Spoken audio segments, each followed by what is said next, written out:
Today we're talking about website audits. That is going to be when you take a look at your website sort of critically and make sure that it's working exactly the way that it needs to be. So you're going to look at things like the technical setup, the search engine optimization, and also the usability of the website and the user experience of the website. I do recommend doing this on a regular basis. Do it as often as you can, but I would say do it at least once per quarter.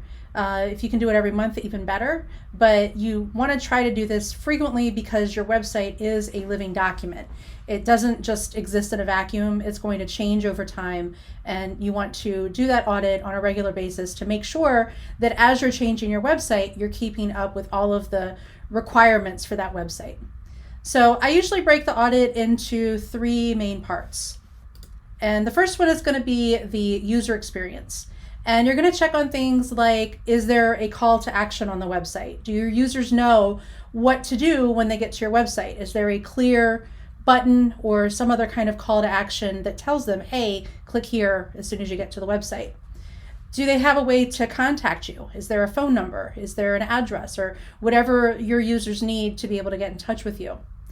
Is the website accessible? This is really important, especially it's required and it's legally required in some areas, but you need to make sure that there's high enough contrast on the website so the background and the text are visible, the text is visible on the background, that the images have alternative text on them, which means that if somebody's looking at the website and they're not able to see the website, they're using a screen reader, the screen reader can read to them a description of what's in each of the images. You also need to make sure that the text is formatted correctly, that you're using headings appropriately. You're not just using a heading because you like the way that it looks, but you're using it in the right structure, that you're using bulleted and numbered lists appropriately, that you're bolding text appropriately. You don't want to bold everything. You want to bold only things that you want to stand out. Are you using italics properly? Are you adding links as needed and other things like that? Another thing that I like to check, and this kind of falls under both the user experience and the search engine optimization and the technical aspect, but is the page loading quickly? Or all of the pages in the website loading quickly? And you can check this using pagespeed.web.dev, which is a service from Google that will give you a score from 0 to 100 that tells you how fast your page is loading. And you can actually check for mobile and desktop. So you can see if it's loading quickly on desktop, maybe it's not loading so quickly on mobile. But it'll also give you some advice on how to fix issues if there are any issues. And another thing that kind of related to that I like to check is to make sure that the images that are uploaded to the website are optimized. That's probably one of the number one things that I see when a website's not optimized, when the page speed is low. A lot of times it's going to be the image or the images on the website that haven't been optimized. They're very large. The resolution is very large. The file size is very large. And so a user that's looking at the website on a mobile device it's going to take a while for them to download it. Now, the next thing I want to talk about is search engine optimization when it comes to your website audit. You want to make sure that your website is search engine friendly. So some of the things that we talked about with the user experience are also going to fall under that. So that alternative text, the proper use of formatting, those are all going to help make the website more search engine friendly. You also want to make sure that every page has a title. And you can usually check that by just looking at the tab or the browser and see if there's a title showing up there. And you also want to make sure that there's a meta description. That's kind of technical, but if you're using a page builder like WordPress or Wix or anything like that, then there usually is a way to set up the meta description or description, search engine description, whatever they call it for each of the pages. So you want to make sure that you're checking all of those.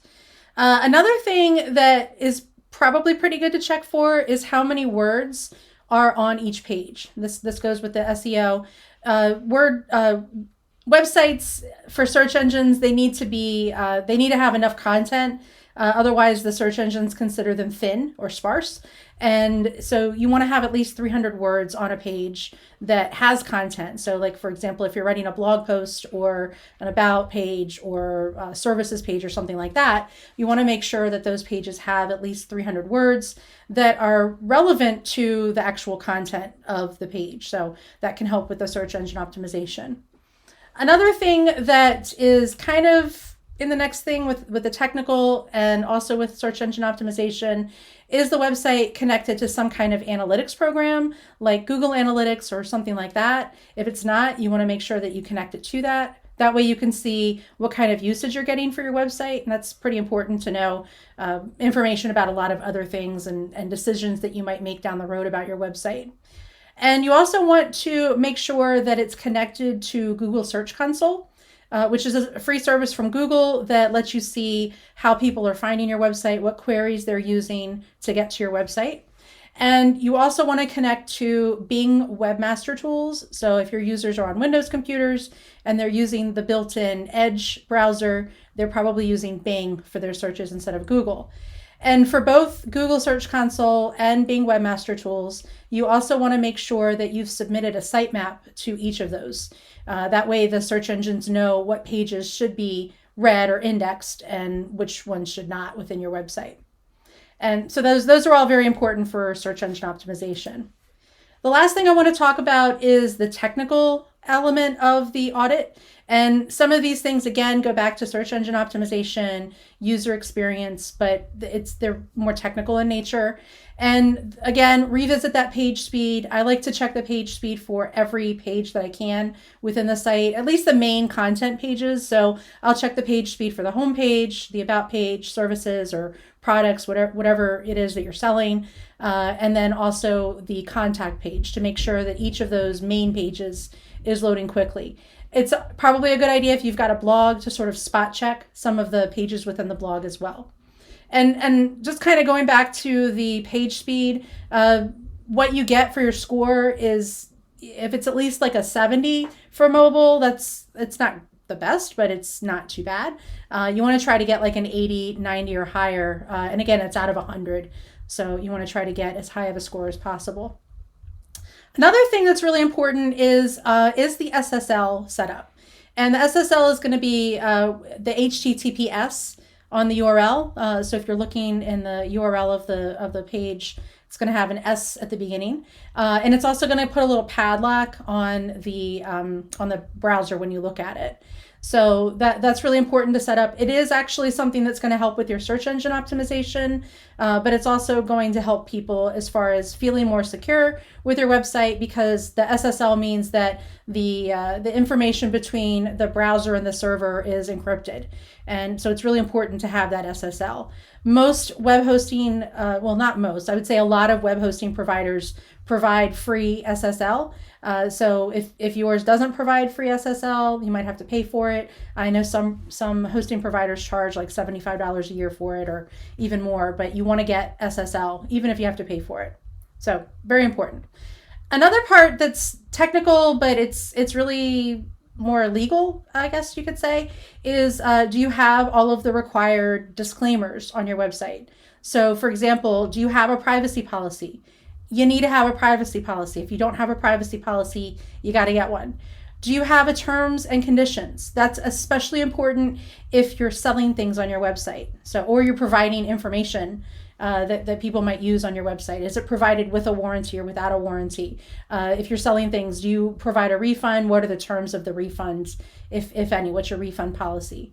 You might also need to have a disclaimer for your website. So if you have like affiliate links or you're providing legal advice or health advice or anything like that, you need to have disclaimers on your website.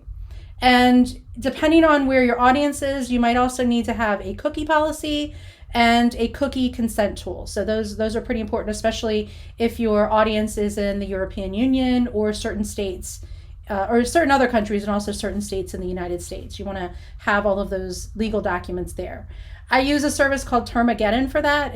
I'll put the link in the show notes in the description, but it's $99 a year, and they take care of everything for me for all of those notices. So they take care of all the legal stuff for that. So you want to go through and make sure that you have all of those for your website. So if you don't have them, go through and you might need to update them from time to time. I know I got a couple months ago, I got a notice from Termageddon that I needed to update my privacy policy because there were some changes in the laws and they're keeping on top of that. So they let me know that I needed to change it. So after you do all of that, then you're pretty good. You should be pretty good to go. There are some other things that you might want to check for your audit. Make a list. I would recommend making a Google Doc or a spreadsheet or something like that, and you can just kind of go through and check off each of the items that you check.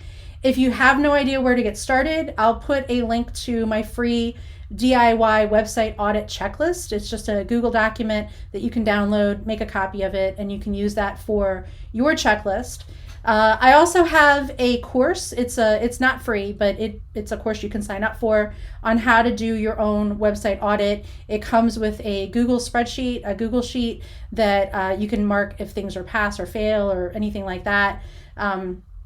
So if you want to sign up for that, I will put the link for that in the show notes or the description. So I hope you found that useful. If you try doing an audit and you just find that it's just way too much for you, I also do audits for clients. It doesn't take too long. I can usually get it to you within a few days. But so if you don't really want to do all the technical parts of the audit, that is something that I can do for you. So just reach out to me if that's something you're interested. Thanks for watching or listening, whichever you're doing. And I will see you in the next episode.